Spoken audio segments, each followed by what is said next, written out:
राज्याचे मुख्यमंत्री एकनाथरावजी शिंदे, उपमुख्यमंत्री देवेंद्रजी फडणवीस, अजितदादा पवार, महायुतीच्या सरकारनं महाराष्ट्र राज्याच्या बजेटमध्ये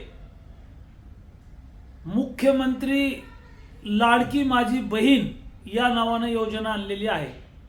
शेतात काम करणाऱ्या महिला आहेत, मजुरी करणाऱ्या महिला आहेत, गोरगरीब महिला आहेत, यांना 1500 रुपये मानधन देण्याची घोषणा बजेटमध्ये झालेली आहे। अतिशय धाडसी आणि मोठा निर्णय राज्य सरकारने घेतलेला आहे। मात्र जगाच्या पाठीवर पंढरपूर देवस्थान आहे।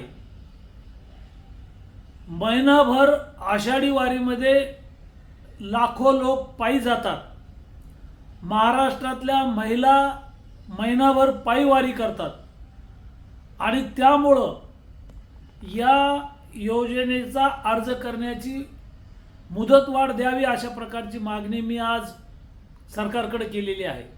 किमान 1 महिना वाढून मिळावा म्हणजे सर्व वारीतल्या महिलांना या योजनेचा लाभ मिळेल अशा प्रकारची मागणी मी पत्राद्वारे मुख्यमंत्री, उपमुख्यमंत्री आणि सरकारकडे केलेली आहे।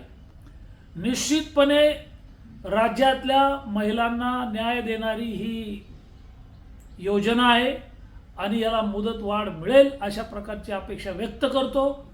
महाराष्ट्रातल्या सर्व लोकप्रतिनिधी, कार्यकर्ते, महिला कार्यकर्त्या यांनी ऑनलाईन करण्यासाठी गावागावातल्या महिलांना सहकार्य करावं अशी आपल्याला सर्वांना विनंती आहे। धन्यवाद।